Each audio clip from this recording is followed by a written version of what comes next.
comes courtesy of Wiggins. They sent over this beautiful body wave hair. I don't think I've had body wave from this company before, but I have definitely reviewed for this company before. So they sent over 4 bundles and a frontal. I still have one of the bundles left, which I'll show you guys in just a moment. Let me tell you what is special about this hair. Like, do you see this? This is actually a 13 by 6 lace frontal closure. Usually the standard lace frontal is about 13 by 4 inches, so it goes 13 inches across and 4 inches back. Even when you do a closure, it's usually 4 by 4. So what's special about this frontal is that it is 13 by 6, so you get an extra 2 inches of space going backwards, and I am absolutely in love with the way it looks. I had to go ahead and bleach the knots. You guys know I do not bleach the knots as often with my frontals anymore, because usually I'll just use like a foundation powder and an eyeshadow, or I even will use the little leg spray. I can't find it right now. This is like, what is this? This is like airbrush leg spray, and this works amazing. But because I was gonna have a 6-inch lace frontal, and I don't think I've ever had one of those before, I definitely wanted to bleach the knots to get the full experience. And it's very seamless. Like the way the frontal laid, it almost was like, instead of it coming straight across, it kind of was uneven, which I like because it makes it look a little bit more natural, and it makes it a lot harder to find that line of demarcation in the front. Of course, the baby hair also helps to kind of camouflage that as well. But it came out amazing. And then of course the length of the hair is body wave. So what I did was I only used 3 bundles. I didn't want to have 22, 24, 24, 26, and then the ends look super sparse, but then in the middle it looks super thick and bulky. So when I constructed my wig, I made it using the hot glue gun method. I wanted it to be gradient. So with the frontal, it's a 20-inch frontal, 22, 24, 26, and then that other bundle is here, and this is that second 24-inch bundle. When you receive your bundles, they come in a cute little bag like this, and it tells you what length it is. And this is what the hair looks like in its natural state. Super beautiful. So if you want to keep this texture here, I would recommend just making the wig and styling it without adding any water or co-washing it to keep this look. But you can see the hair has a nice bounce to it. So actually, you know what, let's just jump into the video, and then I'll explain it through the talk through, and then I'll come back at the end with my thoughts on this wig. So before we jump into the video, make sure that you hit that bell button so you never miss a video from me again. If you're feeling these tutorials, go ahead and hit that thumbs up so I know that you love them. Also, if you're not subscribed, what are you doing? What are you waiting for? Go ahead and hit that subscribe button. Now let's jump into the tutorial. So jumping right into it, this is the wig that I constructed. Do you see how much lace this is? It is crazy. I just made a wig using my hot glue gun method, where I sewed the lace closure down to a wig cap and I glued the tracks on behind it. Really nice. So one thing is, when you cut your tracks when you're making your wig, you have to comb out the hair or brush it out. That way you can pull out all of the excess shedding from cutting the wefts. Now I'm going to go ahead and slay the wig. So the first thing I do is I add an elastic band. You got to go ahead and get your needle and thread game on point. Now before I sew it on, I have to put the wig on and measure exactly where I want it to go. Now, making wigs is definitely a learning process. What I learned about this is I should not have pulled the closure in front of the wig cap. That's a whole nother topic for another day, but it is a little bit bigger than what I want it to go. So it's a good thing that I went ahead and put the wig on to see where I wanted the elastic band to sit, because I should have pulled the lace closure back a little bit when making the wig. But I'm going to have to cut a lot of the hair or the lace along the ears, because it's definitely too big. I was able to slay it, and you're going to see I'm going to slay it step by step here on YouTube. But the first step was to definitely cut off a lot of that excess lace. It is 13 inches going across. I've measured before, and I believe across my head is like 11 and a half inches. So it's always important for me to cut off at least a half an inch on each side. Sorry about that. To make it fit the way that I want it to, so that it cups perfectly around my ears. This is a process you should do gradually, because you don't want to just cut a bunch and then you can't take it back and then your lace is too short. But as you can see, it really fits too big, and it's my mistake. It has nothing to do with the hair itself or the lace. When making the wig, I completely forgot that it was 2 inches bigger and I wasn't paying attention. So normally, if you've ever seen my tutorials on how I make a wig, you know that I pull the frontal a little bit in front of the cap before I start sewing and I pin it down. I did that same technique with this and I didn't have to. So when you're making a wig with a 13x6 lace frontal, go ahead and line the frontal up exactly with the cap and do not pull it forward. If you've ever made a wig, then you know exactly what I'm talking about. So I'm going to go ahead and cut off a little bit more of the lace. You don't want to cut off all of the lace until you're ready to put it on, because if I want to put this closure onto, or this whole wig onto a mannequin head, I want to use that excess lace to be able to pin it down and not make a hole in the lace I'm actually going to be wearing. So here I am adding the elastic band. While the wig was on my head, I kind of measured and pinpointed exactly where the elastic band would fit perfectly, and this was it. So now we're done with that, and this is how it looks. You can see how much parting I'm gonna have, and then here I'm kind of showing you in the back. Even though the wig was too big, at the bottom you see my kitchen, then you see my elastic band, then you see the wig cap, and then you see the wig. The wig actually fits perfectly in the back, but as you can see, it comes forward a little bit, or a lot bit too much. So I'm definitely gonna have to go ahead and bond this wig down for it to fit how I want it to. Just the elastic band will not work, only because I did make the wig too big. So I went ahead and combed it out. The hair gets definitely really big without any product once you co-wash it and make a wig, but as soon as you add product, it's gonna curl right back up. So now I'm pretty much confident that I can go ahead and cut off the remainder of the excess lace. You never want to cut straight across, you kind of want to go zigzag, and as you can see there, I kind of nicked the actual hair on the lace. So if you ever wonder, is it okay to cut the lace or cut the hair on the lace, it's definitely a yes.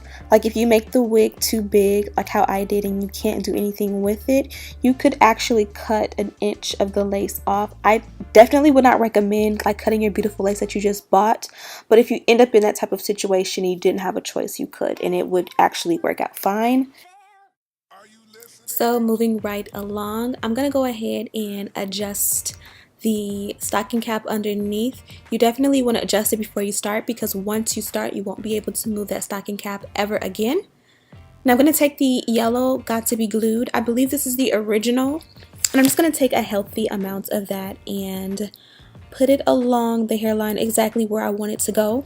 Now I always put the Got to Be Glued in front of my hairline and not on my edges, because I don't want them to come out even more than they have from having kids. I'm going to take on top of that and add the freeze spray. I kind of do this in a fast motion just because I don't have time to do like one after the other. The idea is to wait until the glue or the gel becomes clear. Obviously I did not follow directions, so you're going to see that whenever the lace is finished, you're going to see that it does look a little bit chalky, and that's because I was impatient. But I go ahead and I take the end of the rat tail comb and I use the end to pretty much press the lace into my hairline so that it kind of looks like it's melted in there. I also kind of rub it a little bit because I don't want the hairline to look blunt, so I kind of pull a lot of that hair in the front to go in front of the line where the lace starts. That way it just kind of like, you can't really even tell where it starts and where it ends, if that makes any sense. So I'm going to go ahead and create my baby hair. This lace did come with a little bit of baby hair on its own, but in the process of making this wig and all that, kind of lost it. So I made my own. I'm using the pull method here, which I often do, and this is just a lazy way of tweezing the hairline. Don't do this at home if you're not confident enough to do it, because you can make a hole, and that's all of the hair that I pulled out so that the hairline looks a little bit more natural and thin. Still have a little bit of bulk right there, so I went ahead and pulled that as well. I'm going to take more of that Got to Be Glued gel, and I'm going to just swoop the baby hair. I've said this before, but if you are getting frustrated with your baby hair and it's not coming out exactly the way you want, just go ahead and do the best you can. Let it dry, take a break, and come back to it. But you want to go ahead and begin the process of forming it in the direction that you want it to go. Let it dry, and then come back and you can kind of check your work to see if it's too full, too thin, you know.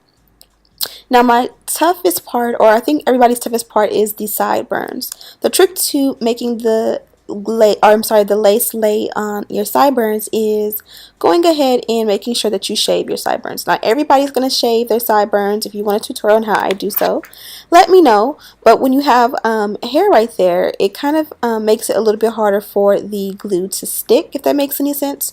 So that's why it didn't stick on the side. So I'm going to go ahead and reapply my Got To Be Glued. Let it kind of get tacky a little bit while messing with the baby hair on this side. Reform it a little bit. Always right there by my temple is where it's always hard to make it look really flawless. So I let that sit for a minute, and then I went ahead and stuck it down, kind of reinforced it with that freeze spray, because that freeze spray works almost just as good as the actual Got To Be Glued. I'm going to do the same process on the opposite side. Add a little bit of that glue. I added a lot more over there because that side just seemed like it was so much harder to stick. You can see underneath it's white, and it's white because I did not let it dry clear. Now I'm going to just take these wrapping, I don't know what these are called, but I'll have them linked down below. Barbara's uses, I think it's like around the neck. Hairstylist uses for like finger waves and different styles. I use them usually on my baby hair because once you lay that Got To Be Glued gel, if you put a scarf, it might stick to the scarf as it dries, and it's not going to stick here. Now I'm going to use some conditioner. I'll have this conditioner linked down below. It smells so good, as you see me kind of take a little bit of a whiff. And on top of that, I'm going to add my Wet by Sebastian. Both I get the generic version from Sally's, but I will have them linked down below.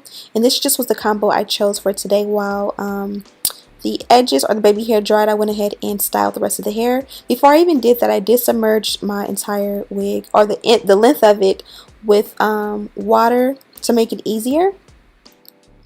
And this is how it looks. The baby hair looks so good to me, in my opinion, that I don't mind wearing it straight back.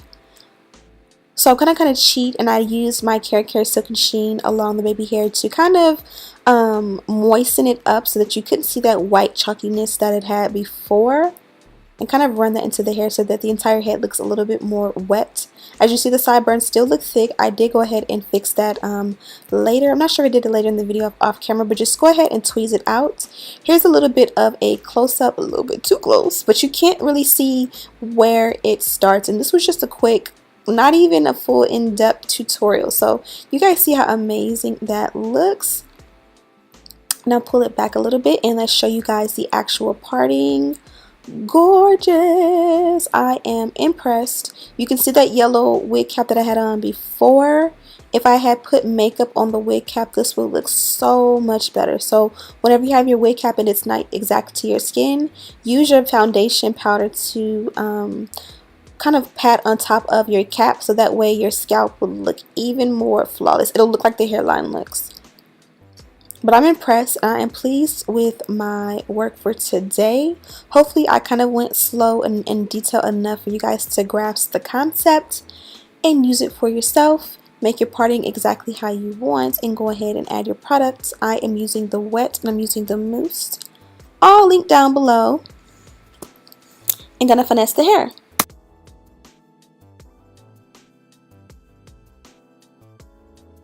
Now, you guys remember how the wig was a little bit too big for me before?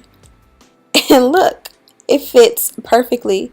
See, I know what I'm doing with these wigs. I'm getting so good at this, y'all. I'm about to be coming for Arrogant Tay and all these other stylists because I am learning a lot. If you guys are into hair, do it. Try it out, play with it, make it fun, and slay your hair yourself. Now I'm going to go ahead and make a half up, half down bun. I'm going to speed through it and not really talk about it because you guys have seen me do this a million times. But the hair itself was a breeze and amazing to work with. The lace was beautiful and amazing. No excess tangling or shedding. Make sure you guys check out Wiggings. I have all of their information in the description bar. Thank you guys so much for watching. Make sure that your lace is flawless like this. Hope that you guys learned something. Don't forget to let me know what other videos you guys want to see from me next. And as always, I'll see you in the next one. Finish that bun, girl. Twist it, twist it, twist it, twist it, twist it, twist it, twist it. Make sure that when you make a bun, your tracks are not showing in the back. This is the results, and I love you guys. See you in the next one.